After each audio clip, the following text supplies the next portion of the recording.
perkuliahan kita hari ini. Saya akan share konten yang sudah saya siapkan.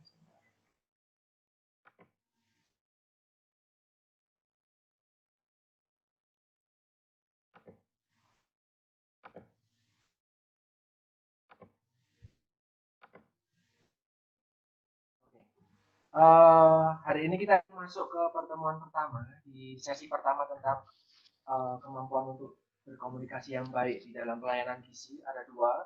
Yang pertama kita akan belajar tentang konseling gizi, dan berikutnya di kesempatan berikutnya kita akan belajar tentang edukasi gizi oleh pembicara berikutnya. Nah, ini di sini. Nah, hari ini kita akan belajar tentang Production Counseling Development. Kita pemberian sebentar ya, untuk ada TV question untuk anak.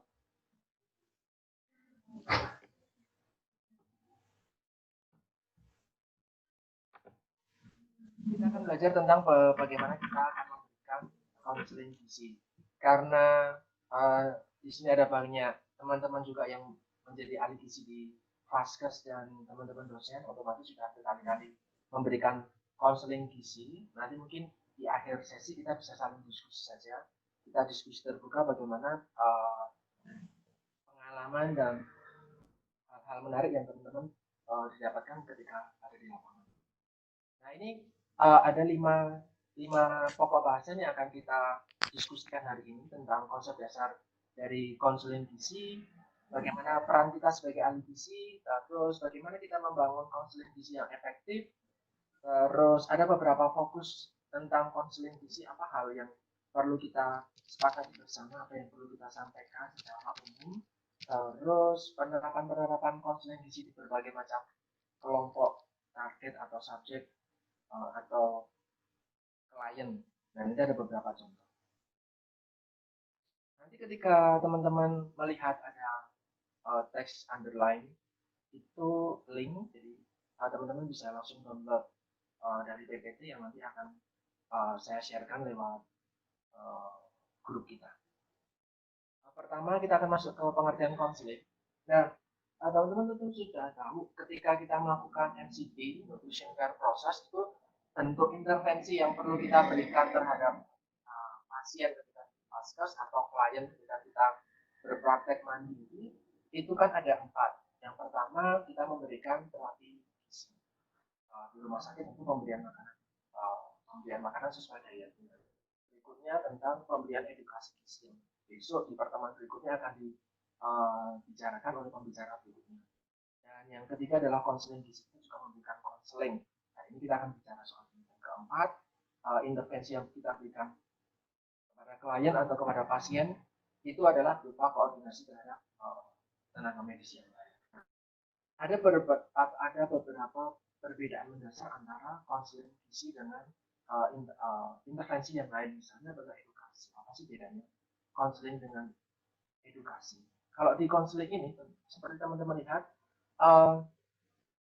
konseling adalah interaksi dari dua arah. Jadi artinya kita sebagai ahli gizi juga mendapatkan input, mendapatkan respon secara aktif dari klien kita. Nah, berbeda dengan edukasi gizi.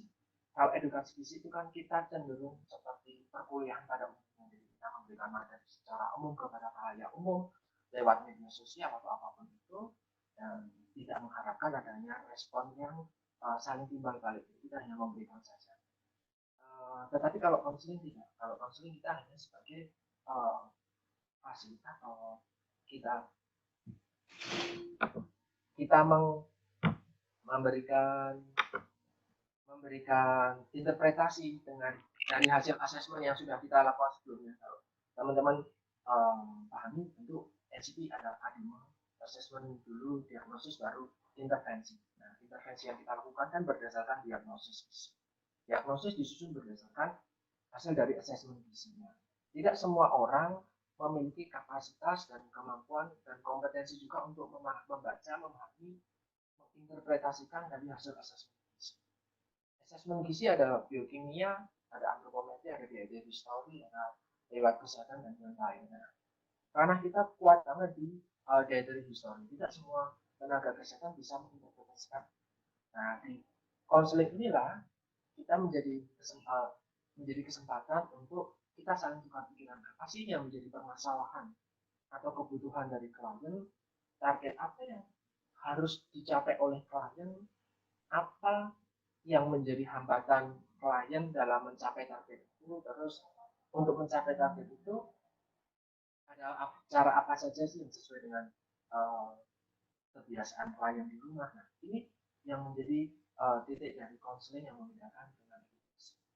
Dan kalau di edukasi itu jarang ada follow up. Jadi paling follow up kedua, bagaimana kalau informasi kemarin sudah bisa dipahami belum, seperti itu. Tetapi ketika di konseling ini adalah apa yang sudah kita lakukan, apa yang sudah klien lakukan, bagaimana hasilnya, ada kesulitan apa, terus kita tangani. Nah, terus uh, moving ke pertemuan-pertemuan berikutnya. Nah, di sini kalau dilihat tujuan dari konseling itu adalah membantu klien. Jadi tujuan utamanya adalah kita membantu klien untuk memahami informasi penting tentang kesehatan dia sendiri, dan ada fokus terhadap aksi yang bisa dia lakukan untuk mencapai kebutuhan gizi dia.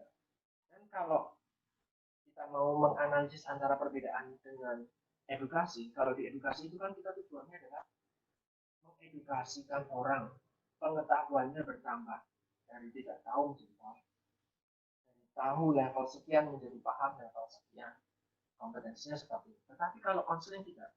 Kalau konseling tujuan utamanya adalah perubahan perilaku.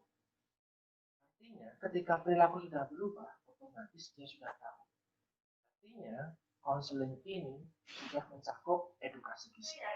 Itu maka dari itu di sini disebutkan tentang konseling merupakan bagian integral dari sistem pelayanan kesehatan yang kita berikan. Jadi tidak bisa terlepas atau kita tiba-tiba memberikan konseling saja. Tidak bisa. Nanti yang berikutnya juga kita juga menawarkan adanya edukasi dan terapi gizi terkait dengan apa yang diperlukan oleh pasien atau klien kita. Dan yang ketiga, konseling itu juga akan terkait dengan bagaimana kita bisa membantu klien kita nanti untuk dapat mencegah. Jadi tidak harus orang-orang dengan keluhan tertentu datang kepada kita, tapi mereka-mereka yang masih dalam kondisi sehat, bagaimana untuk menjaga kesehatan secara umum, tidak risiko untuk terkena penyakit itu kita bisa pakai.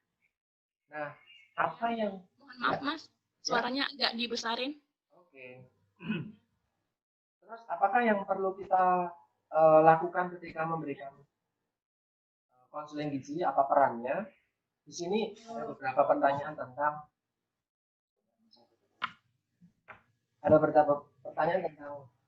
apa sih yang kita dapatkan dari konseling dengan teman-teman RD. Nah, ini ketika klien bertanya kepada kita. Nah, kita bisa membantu menjawab bahwa kalau kamu ingin turun atau naikkan berat badan, bisa katakan kamu. Kalau kamu ingin hidup sehat dengan makan yang sehat, makan yang tepat untuk memiliki energi khusus, misal ketika teman-teman klien ini berusaha untuk mengikuti perlombaan tertentu, pertandingan tertentu, membutuhkan performa yang khusus, itu bisa datang ke ahli gizi. Atau teman-teman klien dengan kondisi kesehatan yang membutuhkan diet ketat, mulai dari diabetes, CKD, bahkan hipertensi. Nah, ini kan ada hal-hal yang tidak bisa ditoleransi dengan bebas atau tidak bisa didapatkan dengan baik, meskipun klien ini sangat mudah mendapatkan informasi di sosial media. Nah, atau ketika ada klien yang sedang hamil, ada juga trimester, butuh kebutuhan gizinya berbeda-beda, atau ketika menyusui, MPASI dan yang lain, itu membutuhkan bantuan dari teman-teman gizi, kita bisa memberikan. Dan untuk tips kesehatan secara umum, bahkan termasuk kalau kita mau mencapai target-target terkait dengan kesehatan, itu kita bisa bantu, itu kita bisa berikan kepada para klien kita.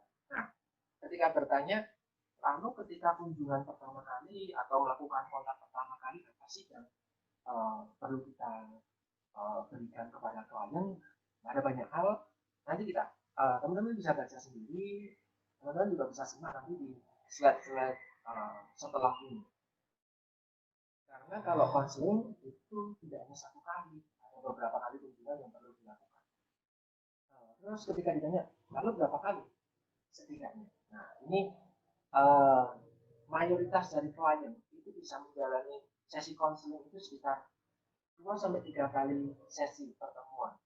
Tetapi ketika klien ini ternyata tidak memberikan effort yang baik, tidak memberikan aksi yang sesuai dengan target, artinya ketika kunjungan pertama mau kunjungan kedua itu klien bapak ibu itu ini targetnya silahkan dicapai.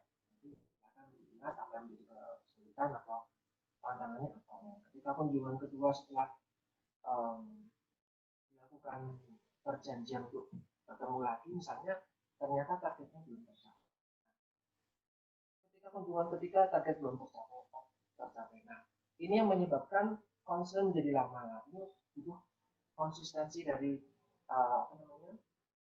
apakah klien ini benar-benar berniat, benar-benar punya tekad yang kuat untuk mencapai target itu atau tidak. Ini kuatnya di sini. Nah, kita sebagai ahli gizi perlu memberikan penegasan khusus. Artinya tidak juga terserah kliennya saja. Kamu ingin sehat ya sudah ikuti, tetapi kalau kamu nggak sehat ya semau sendiri. Nah, kalau kita bersikap seperti itu, tentu kredibilitas itu kita perlu memberikan pelayanan terbaik, tetapi kita juga bisa tegas terhadap klien kita. Terus, apakah konseling gizi berarti menghentikan semua hal-hal yang enak untuk klien konsumsi, misalnya seperti itu? Itu tidak. Jadi kita sebagai ahli gizi itu adalah partner, kita adalah rekan di dalam mereka bekerja untuk mencapai targetnya. Saya ingin mencapai gula darah sekian, misalnya karena saya diabetes atau karena hipertensi yang menahun, saya ingin kadar tekanan darah saya tetap seperti ini. Kita memberikan, kita sebagai partner yang baik, kita sebagai sahabat yang baik, maka kita pasti dengan stopping semua hal. Jadi kita sebagai ahli gizi bisa mungkin berusaha untuk memilih apa yang baik, jangan hindari dan membantu mereka untuk mengatur apa yang sebaiknya mereka makan atau apa yang sebaiknya mereka hindari. Nah, kita mulai ketika asesmen gizi. Klien datang dengan hasil dari asesmen gizi, misalnya datang dari fasilitas umum, laboratorium, mereka membawa hasilnya. Nah, hasilnya menunjukkan bahwa oh ternyata kadar kolesterolnya tinggi, kadar urium kreatinnya tinggi, kadar gula darahnya tinggi, ada beberapa keluhan. Itu ternyata ketika konsultasi dengan dokter umum menyarankan untuk memilih gizi. Mereka akan klien itu akan menemui kita untuk melakukan konseling gizi. Kita dari hasil asesmen ini kita diskusikan apa sih yang perlu klien ini pahami, bukan hanya tentang kadar kolesterol saya berbintang, artinya atau butuh notifikasi khusus, tetapi apa yang harus kita lakukan, apa yang perlu kita sampaikan agar ketika kunjungan berikutnya, agar ketika pre-assessment dari laboratorium data misalnya itu menghasilkan kadar kolesterol misalnya ya, itu yang tidak berbintang lagi atau angkanya jauh lebih turun. Nah, untuk mencapai target itu ada rencana asuhan gizi dilengkapi dengan tantangan. Bisa saja klien itu hadapi, misalnya karena bapak ini tensinya tinggi, misalnya tekanan darahnya tinggi, ada diet baik yang bisa diterapkan, namanya DASH diet ini nggak gampang jika dilakukan bagi mereka yang sebelumnya tidak menerapkan pola hidup makan bergizi dan seimbang dan bervariasi, maka ada beberapa tantangan yang bisa jadi mereka bakal hadapi ketika di rumah menerapkan hal itu. Kita memberikan kemungkinan-kemungkinan yang bakal mereka hadapi dan bagaimana mereka bisa bergabung dengan itu. Ini adalah lembar konsultasi gizi. Tentu buat teman-teman ahli gizi di puskesmas atau rumah sakit, tentu teman-teman punya form yang sendiri-sendiri sudah disesuaikan dengan kebijakan dari rumah sakit masing-masing atau puskesmas masing-masing. Tetapi saya yakin kita punya poin-poin yang tidak jauh berbeda. Namanya ini misalnya diagnosisnya ada apa, terus kunjungan pertama target yang untuk dapat dilakukan ketika dia di rumah apa, berikutnya aksinya apa. Kita punya beberapa aksi untuk mencapai target, misalnya state ini dengan keluhan diverticulosis atau keluhan kurang lancarnya pencernaan, gangguan saluran pencernaan misalnya. Terus diberikan target bahwa Mr. Steak ini harus mengonsumsi makanan yang bervariasi dari semua jenis makanan, dari semua jenis bahan makanan itu dia konsumsi. Aksi pertama diutamakan adalah konsumsi pangan sumber hewani, buah-buahan dan sayuran. Nah, apakah aksi ini untuk mendukung tujuan ini tercapai atau tidak ketika kunjungan kedua? Maka ini kita bisa kasih centang. Tapi kalau misalnya tujuan ini tidak tercapai, kita ketahui kalau tujuan ini tidak tercapai, maka ini kita bisa kasih centang. Terus kita berikan pendampingan. Apa sih yang menyebabkan Anda itu tidak bisa mengkonsumsi apa yang sudah kita sepakati bersama di pertemuan kemarin? Ada kesulitan apa? Apakah aksesnya susah secara ekonomi, aksesnya susah secara ketersediaan di makanan di lingkungan sekitar situ, atau apa? Atau karena mungkin rasanya nggak enak, atau tidak tahu cara mengolahnya?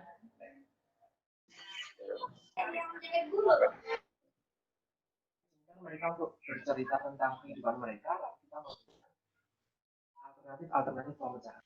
Maka ketika ini tidak tercapai, kita bisa tetap fokus di tujuan ini, hanya saja aksinya kita sesuaikan dengan kemampuan dari klien.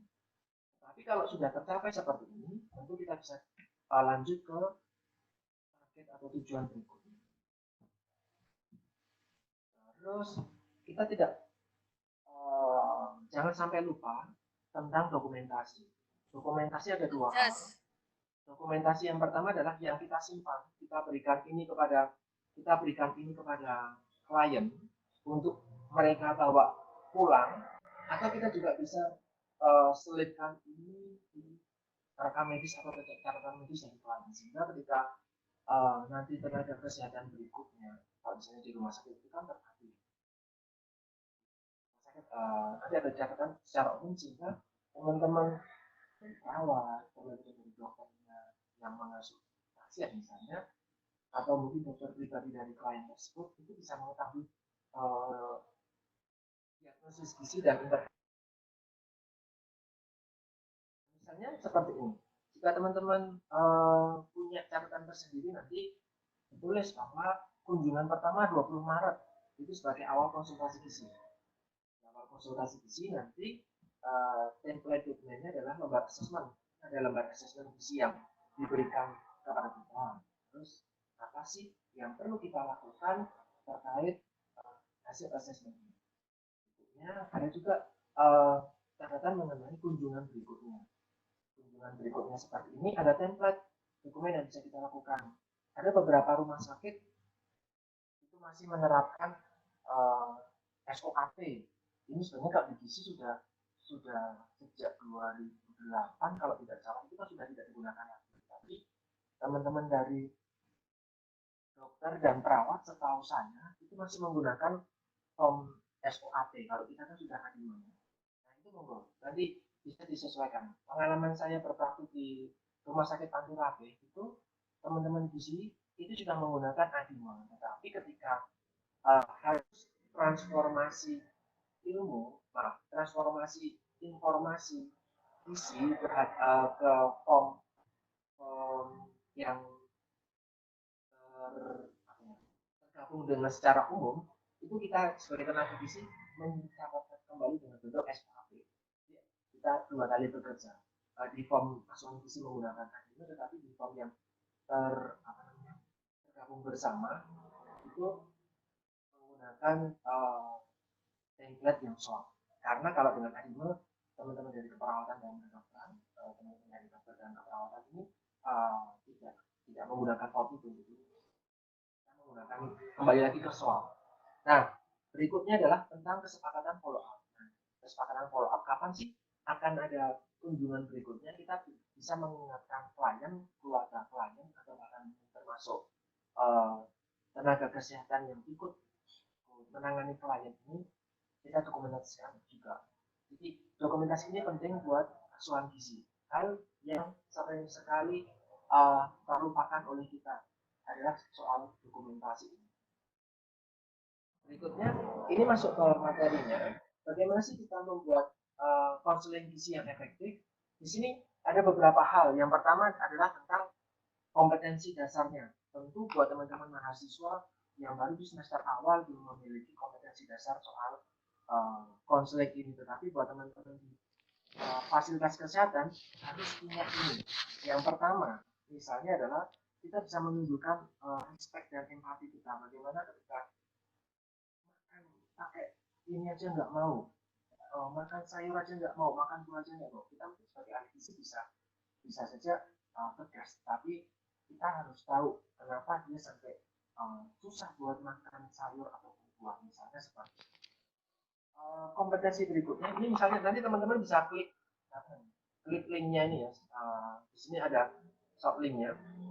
Ini yang kedua misalnya adalah kita bisa memberikan ethical standar seperti kenyamanan, tidak diskriminasi, siapapun yang mengunjungi kita, artinya dia percaya kepada kita, dia butuh bantuan kita, kita juga akan bertanya dengan bagaimana tanda gejala yang dia rasakan, apa perasaan Anda, bagaimana diet yang sudah Anda lakukan atau Anda pahami seperti apa, bagaimana air, sanitasi, dan higien yang Anda terapkan di rumah atau di tempat bekerja. Adakah kesulitan-kesulitan atau apa yang bisa Anda lakukan untuk mencapai target Anda, termasuk apa saja obat-obatan yang Anda konsumsi. Ini penting karena teman-teman gizi kita butuh sekali pemahaman tentang interaksi gizi. Nanti ada beberapa hal kompetensi gizi ini yang teman-teman bisa baca sendiri di sini. Intinya adalah kita bisa memberikan informasi yang tepat sesuai dengan kondisi dan klien itu pada akhirnya bisa merasa nyaman. Ketika klien merasa nyaman, dia merasa memiliki privasi yang baik di ruangan yang tertutup, hanya ada kita berdua, gizi dengan klien, atau mungkin kliennya kalau misalnya kecil atau lansia didampingi dengan keluarganya, itu mereka klien itu lebih terbuka. Ketika lebih terbuka dan percaya terhadap kita sebagai konselor, maka segala macam permasalahan, hambatan, dan kesulitan yang mungkin klien rasakan, kita bisa bantu. Ada beberapa pendekatan apa yang bisa kita lakukan kepada klien agar konseling menjadi nyaman. Konseling bisa terbuka meskipun itu baru kunjungan pertama, meskipun kita adalah orang asing bagi klien kita. Yang ini itu adalah akronim dari GRID. Kita berikan salam dulu, kita persilahkan dia untuk duduk di kursi yang sudah ada di ruangan konseling, serta kita bisa bertukar identitas dengan saja ini kita perkenalan. Membuka kesempatan untuk impresi pertama kali itu menarik. Berikutnya kita akan bertanya apa sih yang kita bantu dari permasalahan yang dirasakan oleh klien tersebut. Berikutnya kita bisa menawarkan opsi-opsi yang dapat mereka lakukan. Kenapa kita harus menawarkan? Karena kita sebagai ahli gizi tidak diperkenankan memutuskan bapak ibu harus ini, ya, tetapi kita menambahkan, oh untuk masalah seperti ini ada cara-caranya, misalnya Bapak bisa lakukan A, B, atau C. Monggo, silakan mana yang sesuai dengan kondisi Bapak, kemampuan Bapak, mana bisa dilakukan. Misal seperti itu. Terus kita membantu di dalam cara-cara yang realistis bisa dia lakukan. Terus kita menjelaskan tentang apa sih yang menjadi alasan di belakang berbagai macam cara. Jadi kita perlu memiliki pemahaman yang logis terhadap saran-saran gizi. Kenapa anak ini harus sarapan setiap pagi, misal seperti itu. Kenapa tidak boleh jajan sembarangan? Kenapa kita lebih baik, misalnya seperti itu. Lebih baik memberikan makanan bekal dari rumah. Atau ketika sedang stres, kenapa disarankan untuk mengonsumsi buah-buahan, misalnya seperti itu. Kadang-kadang itu saran yang umum, makan buah dan sayur, tetapi barangkali klien tidak tahu kenapa kita menyarankan hal-hal yang seperti itu. Berikutnya kita bisa mengukur ulang hasil assessment berikutnya atau menjanjikan pertemuan berikutnya. Nah, ini adalah pendekatan dengan konsep header. Ada beberapa pendekatan lain yang teman-teman bisa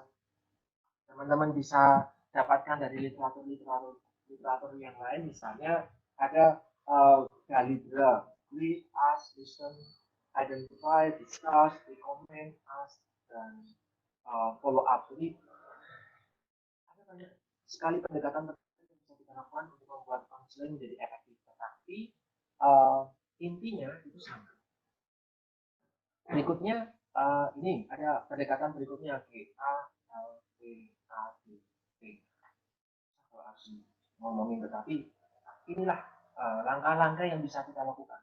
Relatif tidak jauh berbeda dengan berbagai macam pendekatan yang perlu kita lakukan. Nah, dari berbagai macam pilihan aksi yang kita tawarkan kepada klien ini, kita tanyakan mana yang kira-kira sesuai dengan kondisi dia, kemampuan ekonomi, bahkan mungkin kita juga memperhatikan keyakinan dan agama dari klien ini apa yang dianggap. Barangkali kita memberikan informasi secara umum, tetapi bagi dia punya restriksi tersendiri, kita hargai. Terus kita bantu dia untuk bagaimana sih caranya memodifikasi pesan diet yang kita berikan ke dia. Bisa jadi dia untuk masak sendiri di rumah, tetapi piranti masak saja tidak ada. Bahkan sama sekali belum pernah masak, dan tergantung dengan orang lain. Dan yang terakhir adalah apakah ketika kunjungan kedua kita tanyakan apakah ketika melakukan pesan-pesan kita ada target yang sudah tercapai, bagaimana sih perasaanmu terhadap goals yang akhirnya kamu bisa raih? Apakah puas? Apakah bangga? Apakah justru ternyata merasa tertekan menjalani semuanya ini? Ini perlu kita tanyakan. Tapi ketika mereka merasa tertekan, biasanya itu klien tidak datang ke kita ketika konsumen, yang kabur. Itu sering. Itu menjadi pesan buat kita. Salah itu apa? Apakah ketika kita memberikan saran itu kita menggurui, kita menegaskan harus ini, harus itu, tidak menyesuaikan diri dengan dia, kondisi dia, itu yang bisa terjadi menyebabkan klien tidak datang untuk pertemuan kedua. Nah, di sini ada fokus konseling gizi. Pesan yang kita berikan terhadap klien itu harapannya tidak hanya untuk satu saja, tetapi menjadi kebiasaan. Awalnya kan tentu dengan edukasi gizi kita bisa memberikan pengetahuan. Dengan konseling gizi kita bisa mengaplikasikan pengetahuan itu menjadi perubahan perilaku. Dari perubahan perilaku yang bertahap, kalau teorinya Green kalau tidak salah itu harus ada 3 bulan. Setelah 3 bulan jadilah dia kebiasaan. Silakan teman-teman sebagai ahli gizi sebelum turun ke masyarakat, ke klien, ke pasien, tanyakan kepada diri kita masing-masing, apakah selama ini kita kuliah minimal 1 semester, 2 semester minimal, karena masih ada yang mahasiswa, apakah sudah menerapkan pedoman gizi sesuai dengan teori atau belum?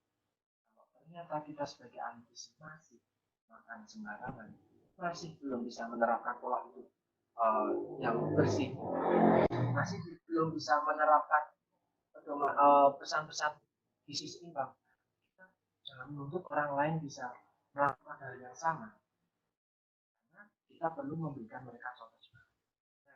Nah, di sini WHO ada dua pokok fokus diskusi kali dulu, ada yang namanya ENA. Itu berkembang menjadi critical nutrition action.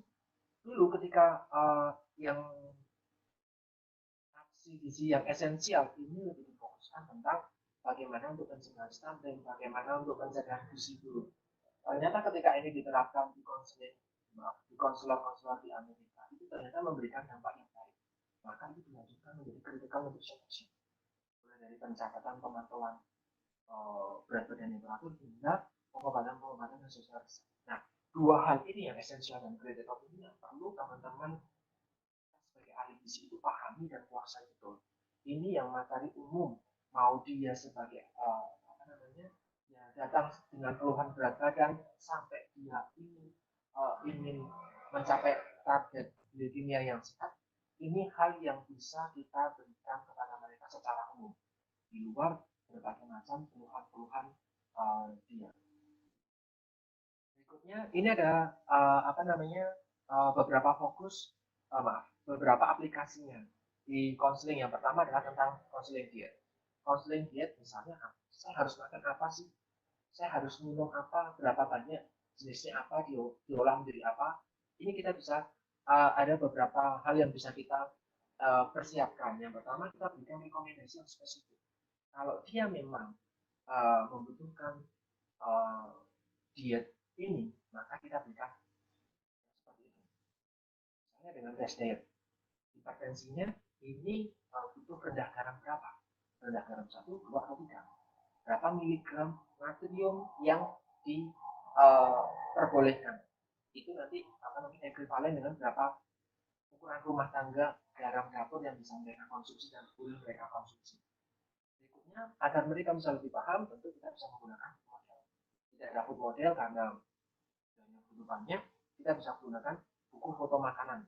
Buku foto makanan, kalau tidak salah dulu saya sebagai enumerator survei diet total 2014 itu ada.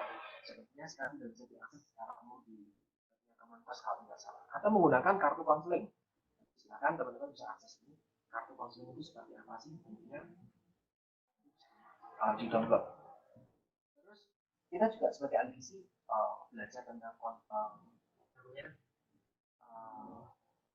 memasak, belajar kulineri dengan berbagai macam aplikasinya di berbagai macam kuliah. Itu kita bisa ajarkan mereka untuk dapat mengolah makanan yang dimaksud itu sebagai mana. Nah, ini ada 6 hal yang dibutuhkan, kita bisa berikan saran ketika klien itu bertanya, anak saya malnutrisi, anak saya turun 2 strip ketika penimbangan dalam 2 bulan berturut-turut. Saya harus datang kepada ahli gizi untuk penanganan anak saya ini. Harus apa anak saya? Harus saya berikan apa kepada anak saya? Nah, ini ada beberapa contoh yang bisa kita sampaikan kepada anak tersebut. Anaknya suka telur. Daripada anaknya dikasih makan telur ceplok misalnya, ternyata lebih baik telur dadar. Kenapa? Karena ternyata serapan minyaknya lebih tinggi. Artinya konten lemaknya lebih tinggi. Artinya kalorinya lebih tinggi.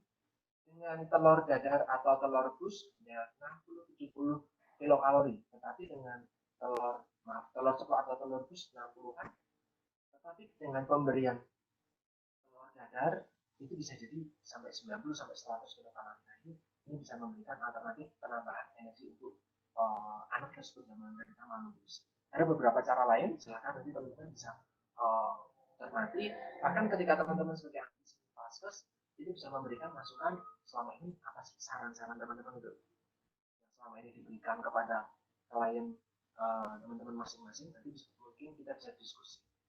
Terus di sini adalah tentang yang malnutrisi ringan terhadap orang dewasa. Ada beberapa hal, mulai dari makan teratur, tidak harus mahal, tetapi yang bervariasi dari aneka macam dari semua jenis kelompok bahan makanan, dan diutamakan dengan asam lemak yang esensial bisa didapatkan dari vitamin Tidak harus ikan laut yang relatif harganya lebih mahal, tapi ikan darat, ikan darat, ikan sungai maaf, ikan sungai bisa, kerang juga bisa, berbagai macam ini ada di biji biji bunga matahari itu juga bisa. Tapi memang kita perlu penyampaian khusus karena memang harganya relatif lebih mahal. Nah, ini yang paling sering tentang konseling berat badan. Bagaimana cara saya agar lebih kurus, ya berat badan saya juga bertambah, misalnya seperti itu. Itu kita bisa tawarkan banyak hal, tetapi kita fokus terhadap 4 hal. Yang pertama adalah risiko kesehatan. Kita sampaikan bahwa kalau sampai ada orang bilang, gemuk nggak apa-apa, yang penting bahagia, misalnya. Nah, dulu, beneran bahagia atau tidak? Sekarang mungkin bahagia, tetapi ternyata peningkatan berat badan itu akan diikuti dengan peningkatan tekanan darah. Peningkatan tekanan darah itu berisiko terhadap berbagai macam kejadian penyakit kardiovaskuler. Ini kita perlu sampaikan kepada mereka sehingga kita bisa aware. Ternyata lebih bahagia lagi kalau berat badan saya jadi ideal. Bagaimana berat badan yang ideal? Bagaimana berat badan yang sehat? Itu kita bisa tawarkan terhadap pasien atau klien kita. Kita bisa sampaikan bagaimana mereka cara menghitungnya. Kita punya IMT, kita punya berat badan ideal, kita punya berat badan yang sudah disesuaikan jika mereka ada beberapa misalnya anggota tubuhnya misalnya menurut tidak lengkap seperti itu. Kita bisa berikan mereka pemahaman tentang hal itu. Terus bagaimana anjuran makan yang sehat dan bagaimana modifikasi dietnya bagi mereka-mereka yang ingin turun berat badan. Kita tahu kalau penurunan berat badan yang sehat itu setidaknya 0,5 kilogram dalam 1 minggu atau 2 kilogram dalam 1 bulan. Maka ketika orang lain menawarkan, oh pakai diet ini, nanti dijamin akan turun 5 kilogram dalam 1 bulan atau 10 kilogram dalam 2 bulan misalnya seperti itu. Kita perlu waspadai. Untuk sedikit teaser, topik ini nanti akan bertemu lagi dengan saya di pertemuan ke berapa saya lupa, itu tentang diet. Kita akan belajar banyak tentang. Selanjutnya tentang bagaimana menyusun tujuan yang realistis. Bagaimana menurunkan 0,5 kilogram dalam 1 minggu. Tidak hanya lewat aktivitas fisik, tetapi lewat diet. Apa yang harus dilakukan, apa yang sebaiknya dikurangi dan lain-lain. Berapa kilokalori yang perlu dibatasi, berapa porsi makanan realnya. Ini kita bisa sampaikan kepada mereka. Tentunya dikombinasikan dengan bagaimana mereka bisa memanage stres, aktivitas fisik mereka, dan kebiasaan-kebiasaan gaya hidup lainnya, konsumsi alkohol, rokok, narkotika, dan obat-obatan lain, termasuk turun berat badan. Kita perlu pemberian edukasi khusus terhadap klien kita. Mohon maaf, waktu kita sisa 15 menit ya, mungkin. Oke, nanti ini teman-teman bisa diskusi mungkin ya, Mas.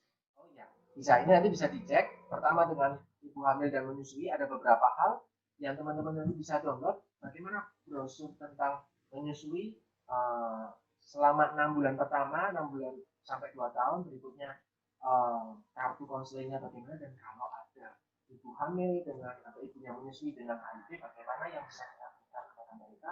Nanti kita bisa sampaikan dengan media ini. Terus bagaimana dengan orang-orang dengan penyakit khusus, mulai dari diabetes, CKD, ataupun hipertensi dan yang lain, apa yang perlu mereka lakukan, itu kita bisa berikan pemahaman ini. Di sini ada contoh untuk nutrition care untuk tuberkulosis dan beberapa hal yang bisa kita terapkan bagi mereka yang punya keluhan, misalnya mual muntah dan lain-lain.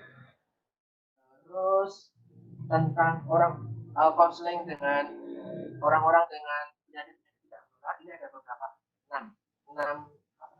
6 pokok bahasan yang secara umum kita bisa sampaikan. Ini di sini ada manualnya, berapa puluh halaman, itu menjabarkan 6 hal ini.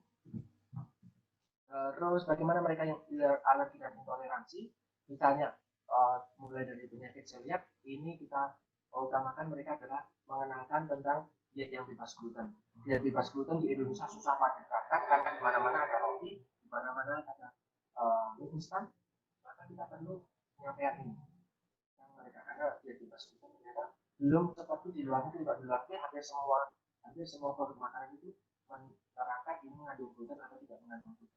Kita belum ada. Atau ketika orang-orang dengan food allergi tertentu, kita bisa jelaskan apa saja yang menjadikan alert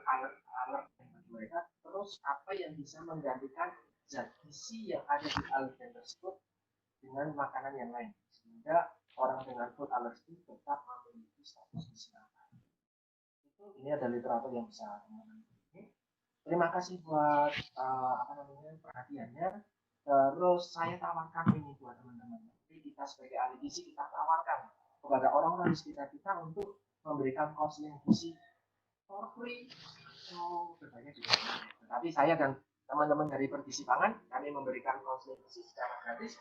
Teman-teman bisa juga. Ini paling yang bisa saya berikan. Saya kembalikan ke moderator dan